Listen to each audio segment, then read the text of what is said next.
Good afternoon, everyone, and welcome to the Real Vision Daily Briefing. I'm Andreas Steno, live on air from Copenhagen, Denmark, and this is Tuesday, June 21st.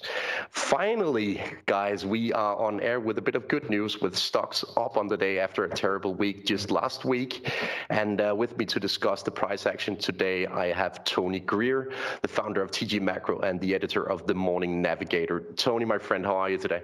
Andreas, what's happening, man? Thanks for getting together. What's cooking? Well, what a day in stocks. Basically, we had a rebound finally. Tesla is rebounding like crazy after some news from Elon Musk, and stocks are generally up. So what do you make of the price action today, my friend?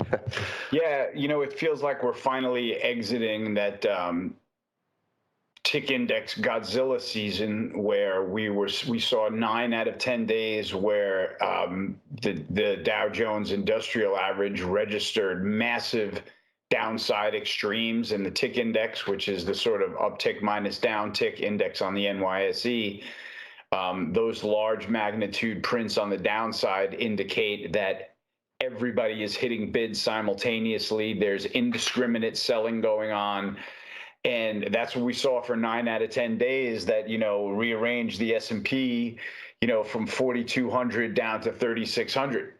And I guess not sure what made this sort of smoke settle or anything like that, but we've settled in today, and we've got a little 2 or 3% bounce in the S&P, 2.5%, about the same in the Nasdaq, and there's finally a reprieve. And it really just looks like a little bit of a relief rally in the leadership today. We've got oil services and energy once again, but there's also some technology with some of the big, larger cap technology stocks rallying. So, what's happened is we've just adjusted inflation expectations dramatically lower in the wake of that 75 basis point Fed rate hike.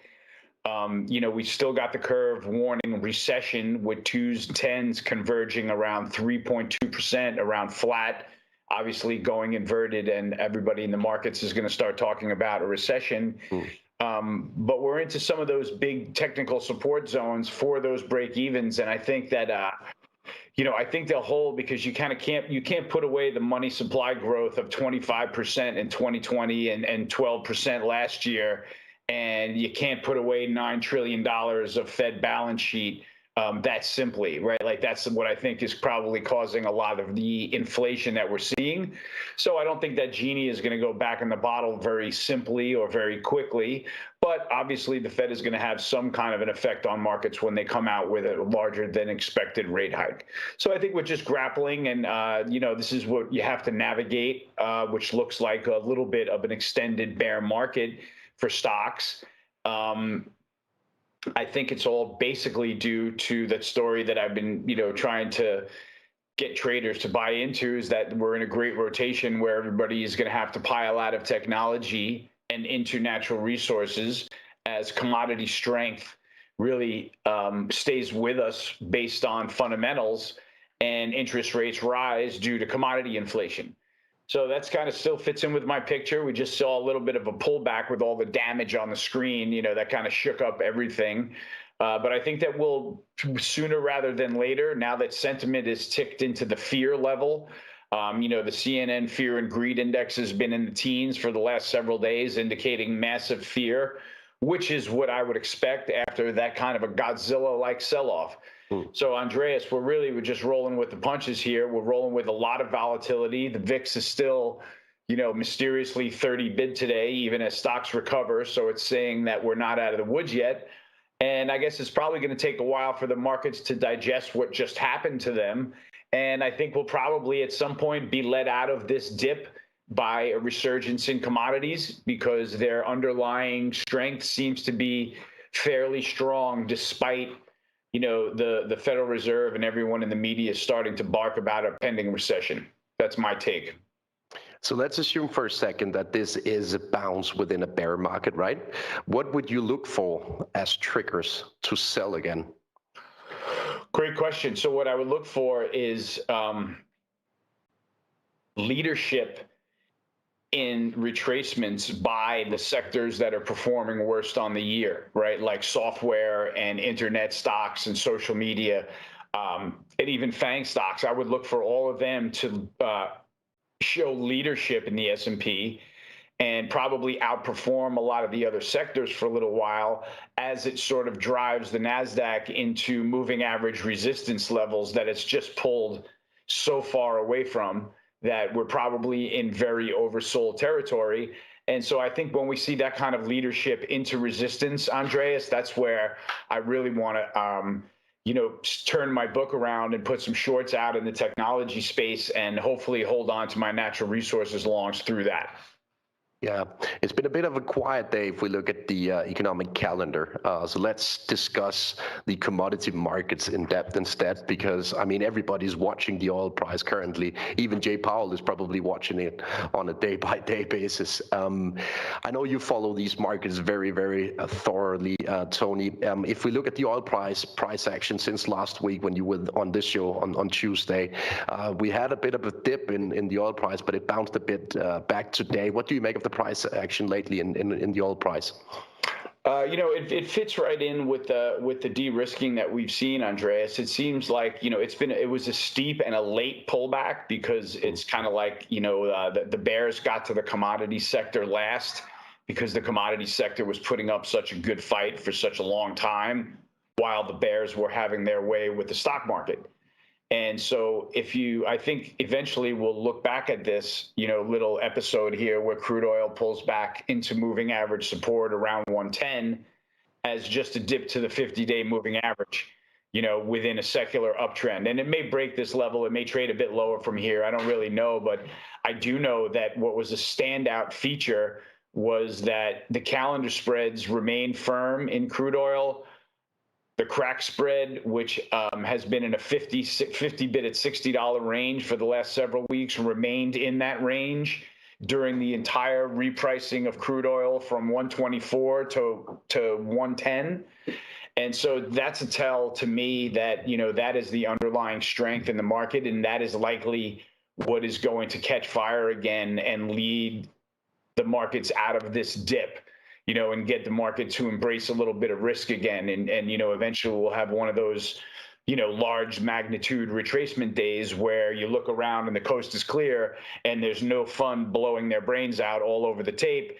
And next thing you know, there's really nobody standing around to sell any more stock because they've done so over the last 10 days in the 500-point slide. So, it feels like we're set for a moment of retracement.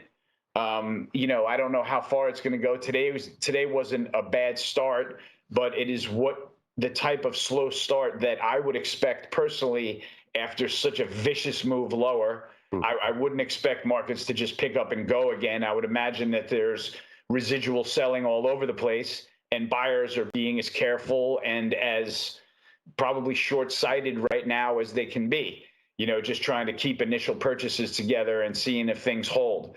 So, I'm watching a couple levels in copper as well. If I can switch commodities on you, Andreas, 8,800 in LME copper is the bottom of the range, the large range that copper has been in for 2 years.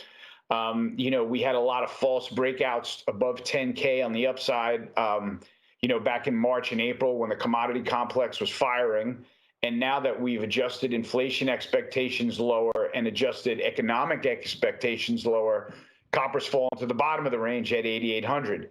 So it will be very relevant to me if we break this level and start to register a few closes below that level. If that's the case, it might start indicating to me that this natural resources pullback might have further to go. If we hold these levels here like we have in the past several years and buying materializes, then it's maybe a better chance that the commodity complex gets back on its horse again and maybe, retraces back to the middle or top of the range that it's been trading in. So everything seems manageable here within the ebb and flow of the market dynamic. It's just a little bit risky at the moment. If we look at the crack spread, you mentioned that spread often. We can bring a chart on the screen with the recent price action in the 3-to-1 crack spread. Please unpack for the audience why it is such an important spread to watch.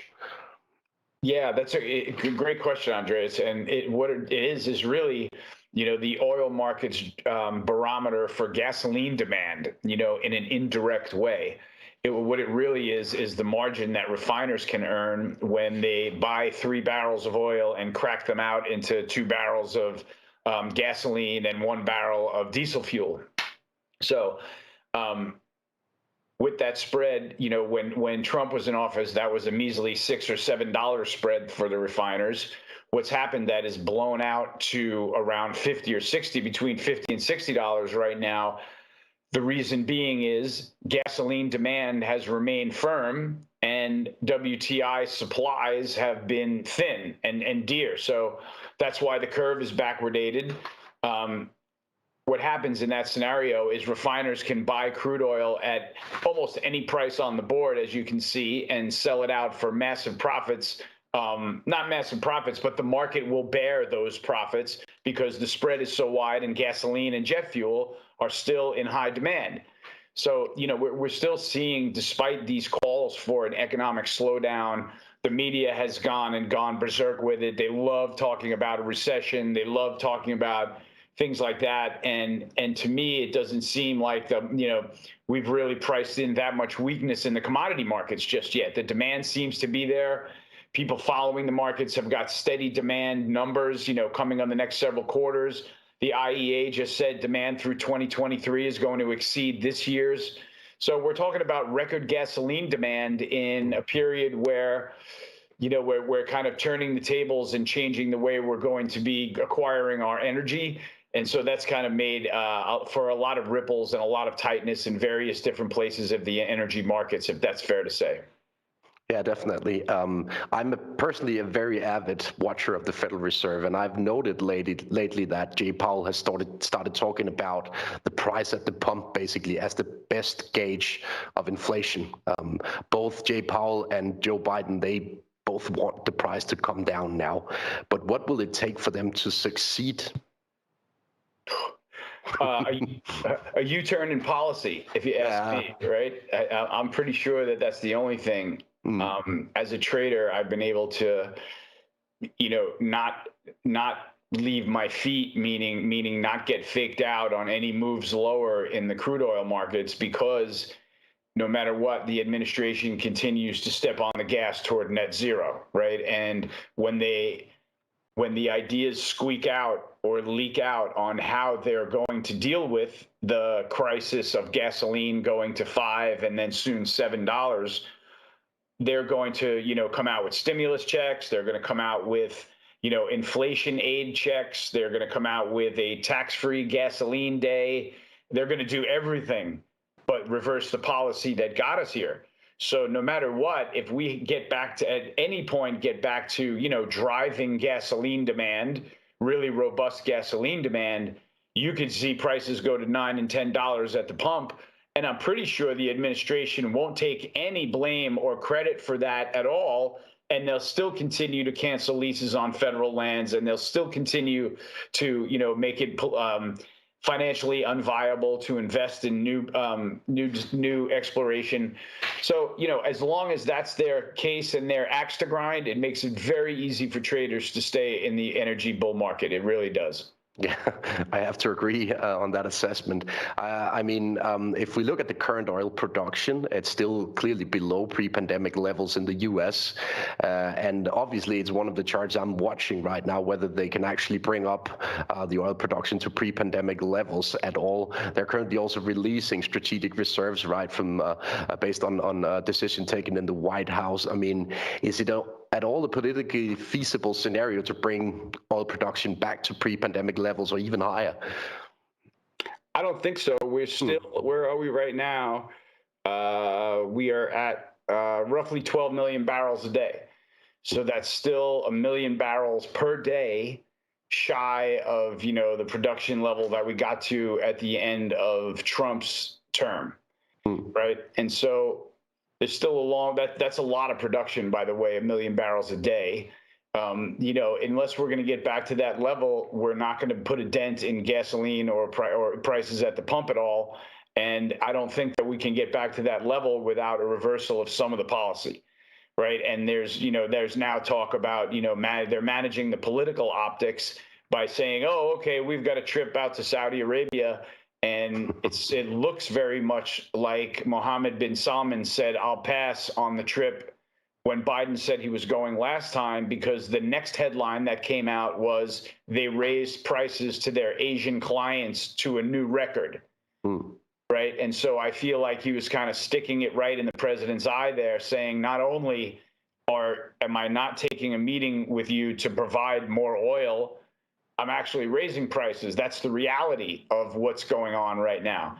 And so until I see, Joe Biden standing around an orb with Mohammed bin Salman having a laugh, I'm not going to believe that that meeting is going to take place. And I am not going to believe that Saudi Arabia is going to have any interest in trying to generate lower oil prices. I really don't see it happening.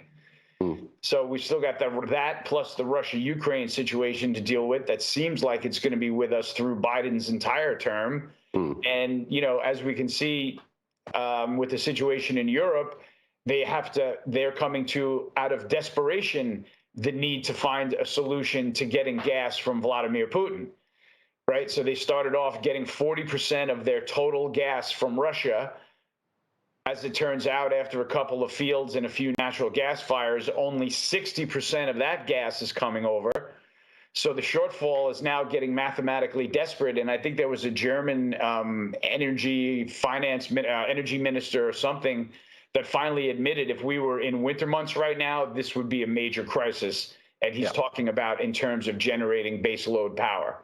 So, that's where we know that they have not filled their storage tanks to capacity, that there's probably still an underlying bid in natural gas market, with Europe and the U.S. probably trying to add to storage ahead of this winter, especially on this dip that we just saw from $9 down to $6.50, $6.75 last.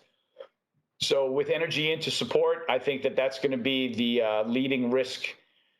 Those will be the leading sectors that will lead us to taking a bit more risk and out of this hole in the S&P for a certain period of time. And then we'll see, Andreas. Yeah, I can even add that Germany has taken a decision to restart a couple of coal-based power plants as a consequence of what's going on in natural gas space. And guess where they buy most of that coal right now? Yes, Russia. Don't tell me Russia. It's actually true. So, I mean, you cannot make this shit up, to be brutally honest. That was a lot of debate on the supply side, Tony. I also wanted to touch a bit upon the demand side, because obviously if we see material demand destruction, that is something that could alter the picture. And I wanted to play a clip for you. Jared Dillian spoke to Michael Howell on the Real Vision platform earlier this week on the risk of a global recession. So let's have a look at that clip and debate the demand side after that. I think they're going to get nowhere near the expectations that the market has. I just don't think they can push rate increases through fast or aggressively enough without derailing the economy, because what you've got to remember at the same time is they're actually shrinking the balance sheet. And the balance sheet shrinkage means a lot more in terms of the stability of the financial system as well. So these two factors combined, you're going to start to see a very significant recession unfolding, and the Federal Reserve will get spooked. So inflation may well come down, but I think people are asking, with all due respect, the wrong question on inflation. It's not when inflation peaks that is the key thing. It's when inflation comes back to a sustainable level. And what we've got now is a lot of persistence in the inflation rate. If you do very simple calculations of US inflation, you'll see that the pass-through from month to month is up at the same clip that it was at when Volcker came into the Fed in 1978. He came in to kill inflation, and he did that. But you've got to remember that Volcker created 2 recessions in 3 years to get there. Okay, Jay Powell is probably not a Volcker, but he's treading a similar path. But the Fed is going to try and break the system. That's what it typically does. It needs to get inflation down. It can't act on supply. It can only act on demand, and that's what it's focused on. And I'm absolutely sure you're going to get a recession in the US, but believe me, the recession in the rest of the world may well be a lot worse because the dollar's going up at the same time. And that's not good for international borrowers. The full interview is available on the Real Vision platform for users with an essential subscription. But back to the topic, Tony, a global recession. Is that something that could alter your view on energy if we get such one? Yes, it'll be something that I'll be on guard for. And if Michael Howell is predicting one, I am certainly not going to argue with that guy. So if that is, his base case, and I have to factor that in, I'll have to decide, and the market will tell me what does that mean for gasoline and diesel demand, right? Because all a recession means is two quarters of negative GDP growth, right? So we've got one quarter on the tape already, right? We got that minus 1.5% for the last quarter. Say we get another quarter of minus 1.5% growth, Andreas. I mean, you may know better than me. Is that something that puts a damper on anyone's personal gasoline demand, right? Does it stop anyone from taking a trip somewhere? I understand airline ticket prices, and I'm shopping for some of them, and they're completely, 4 and 5x where they were during the lockdowns, obviously. But obviously now being affected by higher gas and fuel prices. And I guess my point is, I still don't know if we're at the point where it puts that big of a dent in demand. Because commerce is something that burns gasoline every day, no matter what, right? And we wake up every day and we burn a certain amount of, number of millions of barrels, and we continue to do that. I don't know if, given the tightness of the markets, if there is a serious response in price to the market going into, to the economy going into a recession. Right? If gasoline were to fall from $5 to $2 right now because we went into recession, that would probably pull us immediately out of the recession, wouldn't it? And I mean, what you're saying is basically the best argument against a recession already this summer. I mean, the travel activity is back, tourism is booming, at least unless Fauci and his peers come up with some sort of new variant of concern, right? But otherwise, I think the tourism will boom this summer. I mean, it's impossible to get a hotel in Europe. I guess it's the same in the US. So I think we can call off the risk of a recession for at least for the short term, given that the service sector will fare tremendously well over summer given this.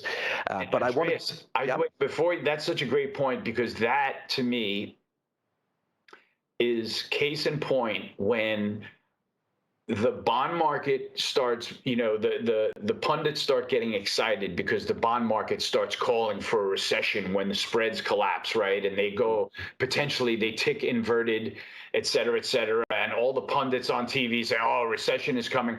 There's always a hidden strength in the economy, or not so hidden strength, that winds up making up for whatever recession these people were conjuring. And I think you nailed it right there, what it could be this time, because I agree, coming out of the lockdowns, I don't know if anybody's going to hold back on doing anything for the next year or two, no matter what prices are. So you make a great point there, and I tend to agree very much that it's going to have a hard time backing off energy, commodity demand. That's just what I think, even if the economy does slow down for another quarter.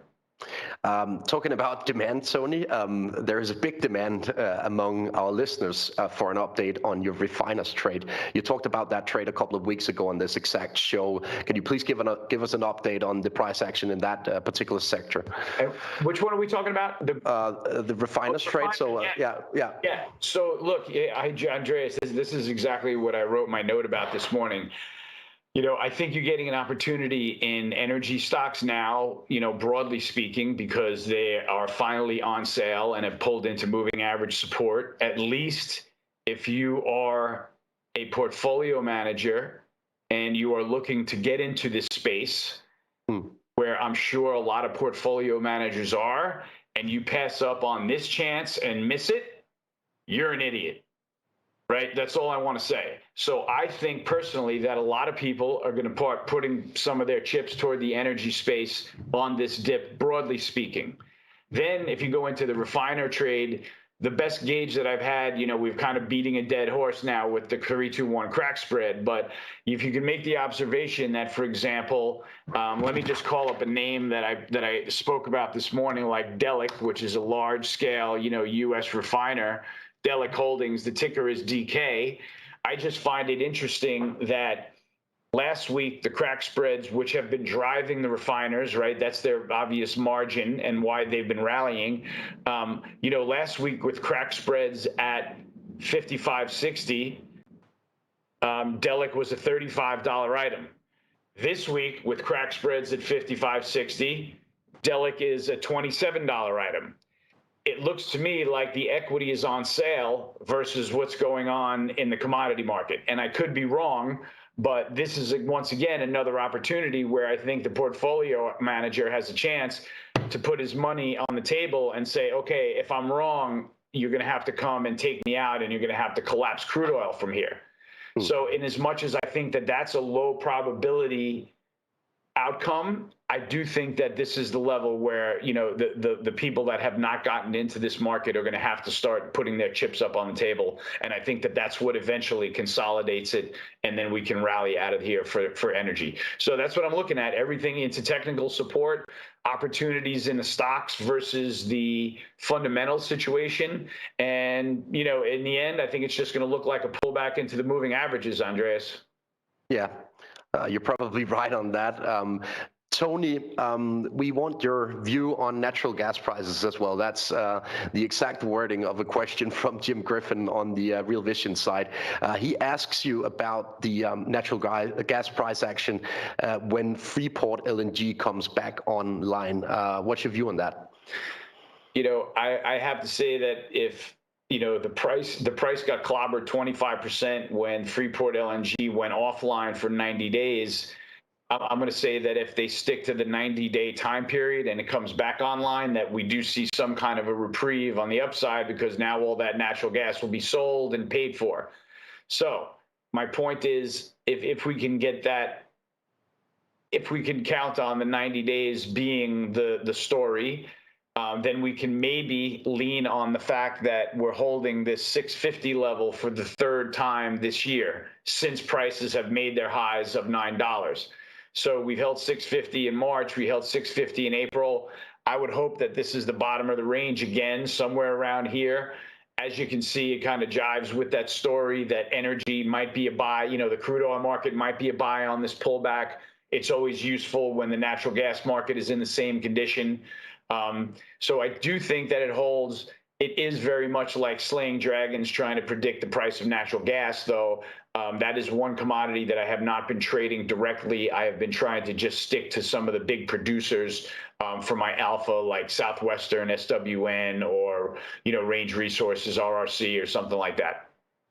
We have a great question from Gus on our YouTube channel as well, on a topic of interest, because what's unfolding in Japan right now is quite interesting. There's a huge speculation against the Bank of Japan and the yield curve control that they're currently pursuing. What do you make of the price action that we've seen in the Japanese yen, first of all, and the price pressure on the Bank of Japan right now? Well, it finally explains the dollar index strength over this entire period to me, right? Like I didn't really understand that the market, that there was that much of a tidal wave up against the Bank of Japan with that peg, right? And it's just my maybe lack of understanding the FX markets or lack of observation, whatever it is. But I think now that's teaching us in hindsight that was the real driving force of dollar buying, right? It was to sell yen, right, which is obviously getting clobbered in this run. So, you know, I don't really know. It's not my business to predict what happens. You know, it's really interesting that they broke that yield curve control peg. It doesn't look, you know, dollar yen continues to break out and drive the dollar. You know, this has been a dynamic behind strong commodities for the entire run off the lockdown lows. So I'm going to look for a strong dollar to be okay for the commodity complex this time too. And from there, I don't know what it means other than probably more volatility in FX rather than less. Yeah, exactly. You know? And I mean, big institutions are currently betting against the Bank of Japan and the yield curve control. It is very visible in the futures pricing that institutions are testing the Bank of Japan on that 25 basis points peg for the 10-year bond yield in Japan. We have an inflation report upcoming the 24th of June, as far as I remember, in Japan. And if you ask me, I would be on the watch for that particular inflation print, because the risk is tilted to the upside for that. And that may carry repercussions for Bank of Japan. We have time for one final question, and I think it's a question that you receive a lot because uranium has obviously been a discussion point for many over the past couple of years. What do you make of the recent price action in uranium, and would you remain a bull on uranium over time? Yeah, the price action uranium is very, very typical of a crazy frontier market like that during a de-risking. Right, it's kind of like when the risk correlation of everything goes to 1, meaning all risk on your pad is hurting you. The risk in uranium looks like a 10 because it's pulsating like a neon nuclear waste on your pad, and everybody just runs from that thing. And really, you can't really. There's no excuse for getting burned long, a long-term speculative uranium trade like that. So I'm not shocked that it had this pullback. It seems to ebb and flow with how hard the administration pushes the net zero agenda.